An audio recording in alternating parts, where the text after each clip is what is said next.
Imaginez un pays qui existe à deux endroits à la fois, coincé entre l'épaule de fer de la Russie et le souffle ancestral du Moyen-Orient, bercé par le Caucase, cette immense colonne vertébrale de pierre qui traverse le monde.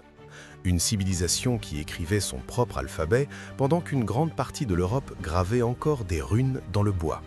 Un peuple qui a adopté le christianisme avant même que Rome se soit pleinement rendue à la croix et qui perpétue encore des rites si anciens qu'aucun historien ne peut vraiment en retracer les origines. Comment un pays peut-il se tenir au carrefour des empires, perses, romains, arabes, mongols, ottomans, soviétiques, pendant 3000 ans, sans simplement disparaître? C'est ça la vraie question, et pour y répondre, il faut grimper. Notre voyage ne commence pas dans une capitale, ni dans un palais, ni dans une bibliothèque. Il commence dans la pierre.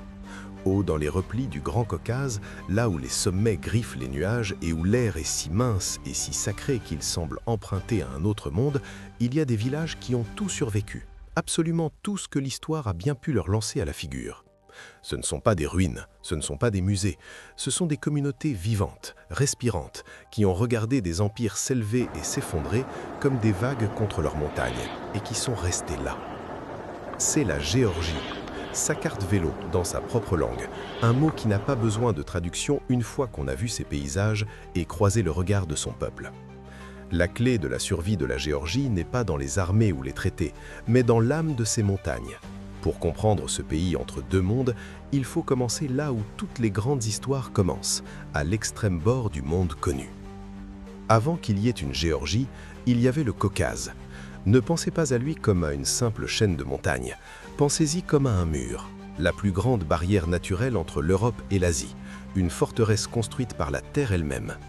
Ce mur, qui s'étend sur près de 1200 km de la mer Noire à la mer Caspienne, n'est pas qu'une réalité géographique. C'est une biographie. C'est la raison pour laquelle la Géorgie existe tout court. Dans l'Antiquité, les Grecs appelaient cette terre la Colchide, et ils en parlaient à voix basse, avec un mélange de terreur et de fascination. C'est ici que, dans leur mythologie, Jason et ses argonautes ont vogué jusqu'au bout du monde civilisé pour conquérir la Toison d'Or, ce légendaire symbole de royauté divine et de richesse inimaginable. Et ce qui rendait ce mythe si puissant, c'est qu'il n'était pas entièrement de la fiction. Les rivières qui dégringolent les pentes du Caucase transportaient, et transportent encore, de vraies poussières d'or dans leur courant. Les bergers de l'Antiquité tendaient des peaux de mouton sur le lit de la rivière pour attraper ces particules d'or, et la toison brillait. Le mythe, c'était le souvenir d'une vérité trop éblouissante pour être dite simplement. Les premiers habitants humains de l'actuelle Géorgie sont arrivés il y a peut-être 1,8 million d'années. Les plus anciens restes de minidés connus en dehors de l'Afrique ont été découverts à Dmanisi, dans les 12 collines de l'est de la Géorgie, dans des ossements qui ont totalement réécrit l'histoire de l'humanité. Cette terre n'était pas seulement au carrefour des civilisations, elle était, dans un sens très réel, l'un des berceaux de la longue marche de l'humanité à travers le monde. Les pierres ici ne se souviennent pas seulement de l'histoire de la Géorgie, elles se souviennent de la nôtre. Chaque grande civilisation porte en elle un acte fondateur, un moment où un peuple regarde le monde et déclare « Nous sommes là, nous sommes singuliers et on ne nous oubliera pas ». Pour les Géorgiens, cet acte, c'est la création de leur alphabet. L'écriture géorgienne, le Mkhédéruli, est l'un des 14 seuls alphabets indépendants jamais créés dans toute l'histoire de l'écriture humaine. Il n'a pas été emprunté, il n'a pas été adapté, il a été inventé, très probablement au 5e siècle après Jésus-Christ, et il ne ressemble à rien d'autre sur Terre. Ces lettres s'enroulent comme les branches de vignes de montagne, élégantes et délibérées, chaque caractère coulant vers l'autre comme si la langue elle-même refusait d'être enfermée dans des angles droits ou des poses brutales. Voir le géorgien écrit sur un mur, c'est savoir immédiatement qu'on est quelque part de singulier, un endroit qui a pensé ses propres pensées et les a couchées sur le papier à sa propre façon. La création de cet alphabet était indissociable d'une transformation spirituelle. En 337 après Jésus-Christ, à peu près, la date exacte étant encore débattue par les historiens, le royaume de Kartli, le cœur historique de la Géorgie, est devenu l'une des premières nations de la Terre à adopter officiellement le christianisme comme religion d'État. La légende dit que c'est grâce à l'intervention miraculeuse d'une femme esclave, une missionnaire chrétienne appelée Ninon, venue de Cappadoce, en portant une croix liée avec ses propres cheveux. Le roi Myrien III, dit l'histoire, chassait dans les forêts quand la ténèbre s'est abattue sur la terre en plein midi, et dans sa terreur, il a invoqué le dieu de Ninon, et la lumière est revenue. Un roi s'est converti, une nation a suivi. L'alphabet, donc, n'était pas seulement un simple système d'écriture, c'était un acte identitaire théologique, créé pour traduire les Écritures, pour préserver la liturgie, pour ancrer l'âme géorgienne à Dieu dans une langue qui lui appartenait entièrement. Un peuple qui écrit ses prières dans son propre alphabet ne renonce pas facilement à ce qu'il est. Laissons maintenant les royaumes des plaines et les grandes sagas dynastiques, et grimpons, parce que pour comprendre la Géorgie, vraiment la comprendre, il faut aller là où les routes s'arrêtent et où les sentiers commencent. Il faut aller en Svaneti. Haut, dans le nord-ouest du Caucase, à des altitudes qui font mal aux poumons et mettent le cerveau en mode silence, se trouve l'un des paysages humains les plus extraordinaires de la planète. La Svaneti est une région de glaciers et de forêts millénaires, de rivières si froides qu'elles semblent être du verre glissant, de sommets si verticaux qu'ils paraissent se pencher sur le fond de la vallée comme des géants curieux. Et éparpillés sur ce terrain impossible, il y a les tours Svanettes, des structures défensives médiévales qui jaillissent des toits des villages comme des doigts de pierre pointés vers le ciel. Il en reste plus de 175 debout, certaines remontant au IXe siècle. Elles n'ont pas été construites pour faire joli, elles ont été construites pour survivre. Quand les pillards arrivaient, et ils arrivaient toujours, des familles entières se repliaient dans ces tours, remontaient les échelons, faisaient passer les enfants par des ouvertures étroites et attendaient dans le noir que l'orage passe en dessous. Les villages de Haute-Svaneti, Ouzgouli, Mestia, Adichi font partie des habitations permanentes les plus élevées d'Europe, certaines perchées à plus de 2100 mètres. Ouzgouli, avec ses tours médiévales reflétées dans le miroir de la rivière Ngouri, a été classé au patrimoine mondial de l'UNESCO. Mais ce qu'aucun label UNESCO ne peut vraiment saisir, c'est ce qu'on ressent quand on se tient dans ce village au coucher du soleil, derrière le sommet du mont Shkara, le plus haut sommet de Géorgie avec près de 5200 mètres, et qu'on regarde les tours passer du gris à l'or, puis à la rouille, tandis que l'obscurité monte du fond de la vallée. C'est un village habité sans interruption notable depuis plus de 1000 ans. Les enfants qui jouent dans ces ruelles boueuses sont le dernier chapitre d'une histoire qui était déjà ancienne quand les croisades étaient toutes nouvelles. Mais la Svaneti n'est pas le seul monde montagneux de Géorgie. Allez vers l'est, à travers les gorges spectaculaires de la rivière Aragvi, et vous entrez dans la région de Kazbegi, Stepantsminda de son nom moderne, où le paysage devient carrément théâtral. Là, l'église de la Trinité de Gergeti, une cathédrale orthodoxe géorgienne du XIVe siècle, est posée sur un promontoire au-dessus de la rivière Terek à 2170 mètres, avec la vaste épaule blanche du mont Kazbek, le sacré Mkinvartsveri, le trône de glace du dieu de feu Prométhée dans la légende géorgienne, qui se dresse derrière elle. Voir cette église par un matin clair, sa croix de pierre captant les premières lueurs du jour pendant que les nuages remplissent la vallée en dessous, c'est comprendre pourquoi les Géorgiens ont construit leurs lieux les plus saints à l'extrême limite du possible. Ils voulaient que leurs prières soient entendues depuis le point le plus haut de la terre. Parler uniquement des villages et des montagnes, c'est parler du corps de la Géorgie sans son âme, parce que ce pays montagneux, cette nation si fine, a un jour dirigé le royaume le plus brillant de tout le monde chrétien médiéval. Notre voyage nous amène maintenant au XIe et XIIe siècle, l'âge d'or géorgien, et à son architecte, le roi David IV, connu comme David le bâtisseur, David Agmashenebeli en géorgien. Il a accédé au trône en 1089 à l'âge de 16 ans, héritant d'un royaume fracturé par les invasions des Turcs seldjoukides qui avaient réduit une grande partie du Caucase en ruine. Ce qu'il a construit au cours des 30 décennies et demie suivantes n'était rien moins qu'extraordinaire. Grâce à une combinaison de génie militaire, de finesse diplomatique et d'une piété profonde et sincère, David a unifié les royaumes géorgiens, chassé les Seldjoukides du Caucase et transformé son royaume en la puissance dominante de toute la région. Son accomplissement le plus spectaculaire fut la bataille de Didgori en 1121, une confrontation tellement déséquilibrée en faveur de l'ennemi qu'elle aurait dû être un massacre. Une immense coalition de forces musulmanes, les estimations vont de plusieurs centaines de milliers à plus d'1 demi-million de soldats, s'était rassemblée pour écraser l'armée géorgienne, qui comptait peut-être 40 000 hommes. David a choisi un défilé de montagnes étroits, exploité le terrain avec une précision terrifiante et remporté une victoire si totale que les sources médiévales l'ont simplement appelée la victoire miraculeuse. La ville de Tbilissi, qui était sous contrôle arabe depuis 4 siècles, est tombée en quelques mois. L'âge d'or avait commencé.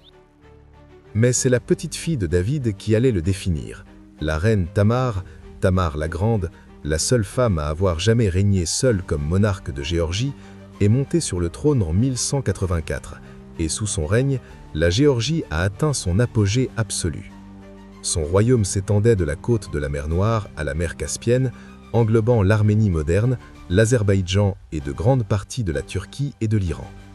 Sa cour à Tbilissi était la plus cosmopolite du Caucase, un endroit où le géorgien, l'arménien, le persan et le grec se côtoyaient librement, où des érudits débattaient de théologie et d'astronomie, où le poète Chota Roustaveli composait Le Chevalier à la peau de panthère, l'épique nationale géorgienne, une œuvre d'une philosophie morale et romantique si sophistiquée qu'elle ne pouvait clairement venir que d'une civilisation fonctionnant à plein régime.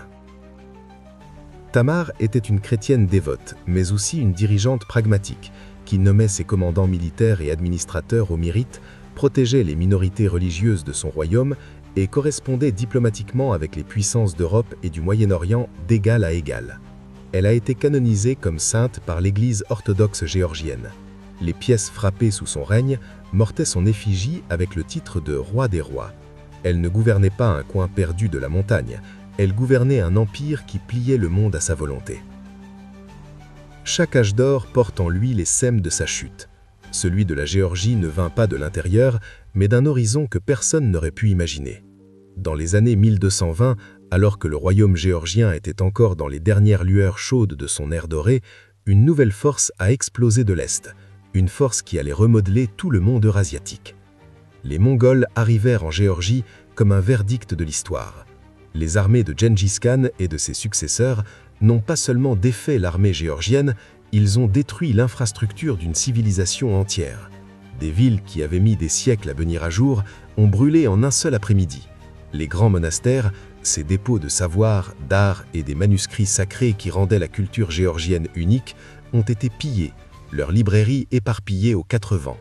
Le réseau de routes commerciales, qui avait fait de Tbilissi une riche ville internationale, a été coupé net, et la population de Géorgie, qui avait peut-être atteint un pic de 5 à 6 millions d'âmes pendant l'âge d'or, s'est effondrée sous le poids combiné de l'invasion, de la peste et de la famine. Mais la Géorgie n'a pas été éteinte. La tempête mongole est passée, ou plus précisément, elle s'est transformée en occupation, puis dans une sorte de coexistence rugue, puis graduellement en recul. Les rois géorgiens sont devenus des vassaux, puis des négociateurs, puis des survivants. Ils ont plié sans rompre. Ils ont préservé ce qu'ils pouvaient, l'église, la langue, les manuscrits dans les montagnes mongoles où aucune cavalerie mongole ne pouvait facilement pénétrer. Les villages montagneux de Svaneti et de Kazbegi sont devenus à cette époque non pas seulement des endroits d'une beauté dramatique, mais des refuges, des coffres-forts culturels scellés par l'altitude et le terrain. Mais les Mongols n'étaient pas la première catastrophe. Le XIVe siècle a amené Timour, Tamerlan, le seigneur de guerre turco-mongol, qui a mené 7 campagnes dévastatrices en Géorgie entre 1386 et 1403.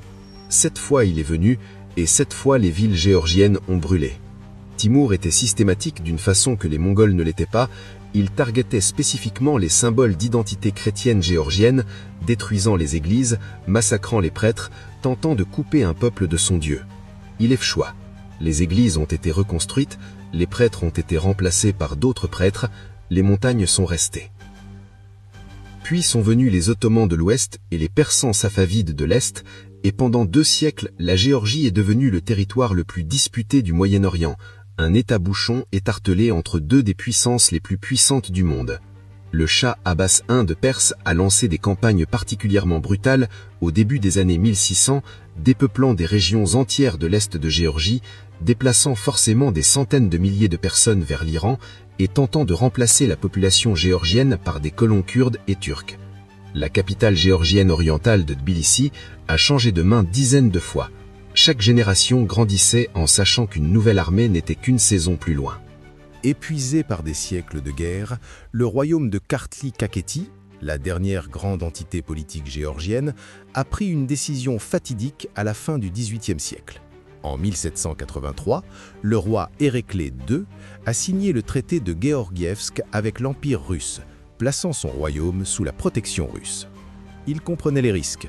Il espérait qu'une grande puissance chrétienne, partageant sa foi sinon sa langue, serait un maître plus clément que les empires musulmans qui avaient broyé son pays pendant si longtemps. Il s'est trompé sur la clémence, mais avait peut-être raison sur la survie. En 1800, la Russie a annexé la Géorgie purement et simplement, et la maison royale géorgienne, la dynastie des Bagrationi, qui avait gouverné la Géorgie sous une forme ou une autre pendant plus de 1000 ans, a été dissoute. Les nobles géorgiens ont été absorbés dans l'aristocratie russe. L'Église orthodoxe géorgienne a été privée de son indépendance autocéphale et placée sous le Saint-Synode russe. La langue géorgienne a été réprimée dans la vie officielle. Un nouvel ordre colonial est descendu, plus efficace et plus complet que tout ce que les Perses ou les Ottomans avaient jamais réussi. Et pourtant, les montagnes restaient hors de portée totale. Les villages des hautes terres de Svaneti, de Toucheti, de Kefsvati et de Kazbegi maintenaient un degré d'autonomie de facto que les administrateurs russes trouvaient à la fois frustrant et finalement impossible à éliminer complètement. Les Svans étaient célèbres pour leur résistance. Il existe des histoires d'officiers russes refusant de pénétrer dans certaines vallées sans escorte militaire conséquente. Les Kefsours, les guerriers des hautes terres du nord-est, portaient apparemment encore des armures de mailles et combattaient avec des épées et des boucliers jusqu'au XIXe siècle, maintenant des traditions martiales si archaïques qu'elles semblaient directement sorties des croisades.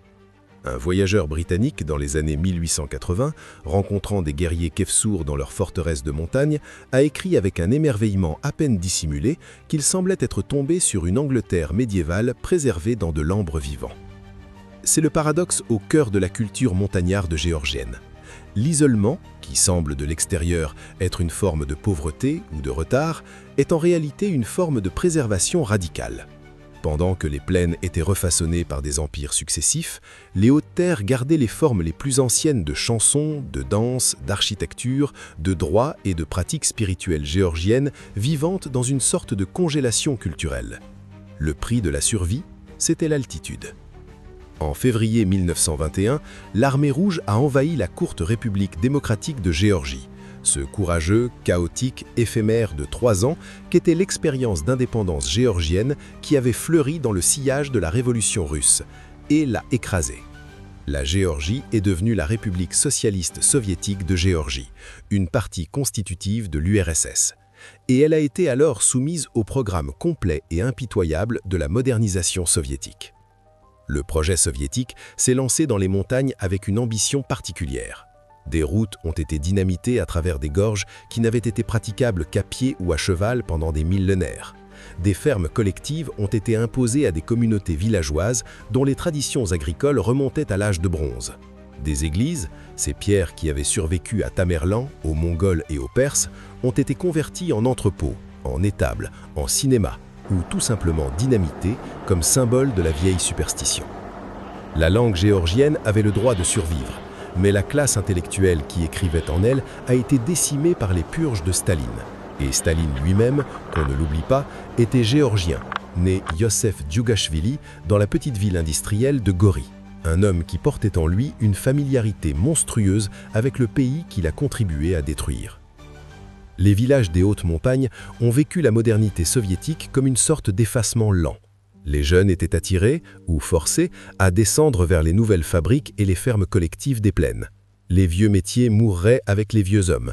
Le savoir ancestral sur l'apiculture, les plantes médicinales, comment lire le temps dans la couleur de la neige du matin, quelle prière dire à quel carrefour, ce savoir, accumulé sur 100 générations, commençait à se dissiper comme la brume matinale. Dans les années 1970 et 1980, de nombreux villages montagneux étaient à moitié vides. Les tours-maisons tenaient toujours debout, mais les familles qui les avaient construites étaient parties. Et pourtant, les montagnes n'étaient pas entièrement tondées. Dans les forêts profondes et les hauts pâturages, pratiques persistaient que les autorités soviétiques trouvaient difficiles à classer, et donc difficiles à éliminer. La tradition du chant polyphonique géorgien, un des systèmes choraux les plus anciens et les plus complexes du monde, reconnu par l'UNESCO comme patrimoine culturel immatériel, a survécu dans les villages montagneux parce qu'il vivait dans les corps des gens, dans la mémoire des voix, dans le jeu de questions-réponses d'hommes réunis autour d'une table de vin et de pain. On ne peut pas dynamiter une chanson. La Géorgie a déclaré son indépendance de l'Union soviétique en avril 1991 et les décennies qui ont suivi ont été, pour utiliser le mot le plus doux possible, turbulentes. Guerre civile, la perte d'Abkhazie et d'Ossétie du Sud dans des conflits séparatistes soutenus par Moscou, effondrement économique, la révolution des roses de 2003, quand des citoyens sont descendus dans les rues avec des roses à la main et ont chassé un gouvernement corrompu du pouvoir avec la douceur d'une prière et la détermination de quelque chose de bien plus ancien. La guerre de 2008, quand les tanks russes ont roulé au travers du tunnel Rocky et que la Géorgie a saigné encore une fois sur son propre sol. Le processus lent, difficile, parfois exaltant de construction d'un État démocratique moderne sur un terrain qui n'a jamais, en 3000 ans, eu le droit de simplement rester. Et pourtant, les montagnes ont resté. Aujourd'hui, les villages montagneux de Géorgie vivent une transformation d'un autre genre. On les découvre. Des voyageurs du monde entier, attirés par les paysages dramatiques, la cuisine extraordinaire, la légendaire hospitalité géorgienne, les puits d'immenses histoires qui semblent affleurer dans chaque pierre et chaque face, remontent les routes serpentines vers Oujgouli, vers Kazbegi, vers les vallées reculées de Toucheti, accessibles seulement en été, quand l'enneigement permet le passage par des cols de montagne fermés 8 mois au pass. Le renouveau est réel. De jeunes Géorgiens, certains revenant de Tbilissi, d'autres de l'étranger, réapprennent les vieux métiers. Il y a maintenant des maisons d'hôtes à Oujgouli, où la famille vous sert de la tchorchkela maison, la confiserie traditionnelle à base de noix et de raisins, foncée et sucrée, suspendue en guirlande au plafond comme des bijoux anciens, et où la grand-mère chante à table avec une voix qui chante la même mélodie, dans la même langue, dans les mêmes montagnes, depuis plus de 1000 ans. La tension entre deux mondes persiste. La Géorgie est un pays qui a un œil sur son lointain passé et l'autre sur un avenir européen. Elle est candidate officielle à l'UE. Ses citoyens ont manifesté en nombre extraordinaire pour l'intégration européenne. Et pourtant, elle se trouve sur la ligne de faille entre l'influence russe et les aspirations occidentales d'une façon qui n'est pas théorique mais quotidienne, dangereuse et profondément ressentie. Être géorgien, c'est vivre dans cette suspension, dans cette négociation permanente entre le monde d'où l'on vient et le monde vers lequel on tend la main. Aucun voyage en Géorgie n'est complet sans s'arrêter, comme les Géorgiens eux-mêmes insistent que tous les voyages doivent s'arrêter, à table. La Géorgie est, selon les preuves archéologiques les plus crédibles, le berceau du vin. Pas de façon métaphorique, pas approximative, littéralement l'endroit où les êtres humains ont cultivé le raisin pour la première fois et fermenté son jus en quelque chose qui a changé la chimie de la civilisation. Les premières preuves de la vinification dans le monde, des résidus trouvés dans des récipients en argile appelés kvevri, datent d'environ 6000 avant Jésus-Christ et ont été découverts dans le sol géorgien. Les Géorgiens font du vin depuis 8000 ans, et leur méthode, faire fermenter le raisin entier, peaux, pépins et tiges ensemble, dans de grands kvevris en terre cuite enterrés dans le sol, produit des vins si différents de leurs homologues européens que les déguster pour la première fois, c'est vraiment goûter quelque chose d'une autre époque. Ils sont de couleur ambre, tanniques, vivants, anciens. Ils ont le goût de ce à quoi ressemblent les montagnes. Et autour du vin, le festin géorgien, la soupra, est l'une des grandes institutions culturelles du monde. Une soupra n'est simplement pas un repas, c'est une cérémonie, un acte philosophique, une déclaration sur ce que les êtres humains se doivent mutuellement. Il y a un tamada, un maître des toasts, dont le rôle est de guider le rassemblement à travers une série de toasts qui vont du général à l'intime, à la paix, à la Géorgie, aux ancêtres, aux invités, à l'amour, à la mémoire, à l'avenir. Chaque toast est accueilli par le cri « Gaumarjos », puissiez-vous être victorieux. Et les invités boivent l'antique vin ambré dans des récipients qui ont porté les mêmes toasts pendant 100 générations. Être accueilli à une soupra géorgienne en tant qu'étranger, c'est être temporairement adopté dans la famille. Le concept du tamada, le rôle de l'hôte qui doit s'assurer que chaque invité se sent vu, nourri et honoré, encode en lui un système de valeurs qui dit « l'étranger à ta porte est un cadeau de Dieu ». Ce n'est pas simplement de l'hospitalité, c'est de la théologie sous forme de pain et de vin. Ensuite, il y a la musique. Le chant polyphonique géorgien, 3 lignes vocales indépendantes, tissées en harmonie que la théorie musicale occidentale peine à catégoriser, est l'une des traditions musicales orales les plus sophistiquées de la Terre. Il se chante aux festins, aux funérailles, aux moissons, ou à l'église. Les chants des montagnes sont différents des chants des plaines, plus rudes, plus dépouillés, plus résonnants du son du vent à travers les corridors de pierre. Mais ils partagent la même architecture essentielle, des voix en conversation, chacune indépendante et pourtant chacune rendant les autres plus puissantes par sa présence. C'est, dans sa façon, une métaphore parfaite de ce qu'est la Géorgie. Nous avons commencé notre voyage dans les montagnes et nous y revenons maintenant parce que c'est dans les montagnes que vit le mystère le plus profond de la Géorgie. Grimpez, le dernier jour de l'été, jusqu'au col au-dessus d'Oujgouli. Tenez-vous là où l'herbe s'arrête et où la roche glaciaire commence, à une altitude où les aigles restent immobiles dans l'air en dessous de vous et où les sommets du Grand Caucase s'étendent dans toutes les directions comme un océan de pierres figées en pleine tempête. Regardez en bas vers le village, les tours, les maisons de pierre avec leurs rois d'arlis, le mince ruban de fumée qui s'élève d'une cheminée où quelqu'un fait du pain ou chauffe du vin. Pensez à tout ce que ce village a vu. Les armées qui sont passées par la vallée d'en dessous, romaines, arabes, mongoles, ottomanes, persanes, russes, soviétiques, les épidémies et les famines, les tremblements de terre qui ont renversé des tours et qui ont été réparés avec la même pierre, les mêmes mains, les enfants nés, devenus vieux et enterrés dans le cimetière à l'extérieur des murs. Et maintenant pensez aux familles qui y vivent encore. Une femme qui étend du linge entre 2 tours que ses ancêtres ont bâties au XIIe siècle. Un homme qui vérifie son bétail dans le même pâturage que sa famille utilise depuis 500 ans. Un enfant qui court dans la même ruelle, mis entre les mêmes pierres, vers la même rivière que chaque enfant de ce village a couru depuis un millénaire. Ce sont les derniers villages montagnards d'Europe. Non pas parce qu'ils meurent, bien que certains le fassent, mais parce qu'ils représentent quelque chose que le monde moderne commence à peine à comprendre qu'il est en train de perdre.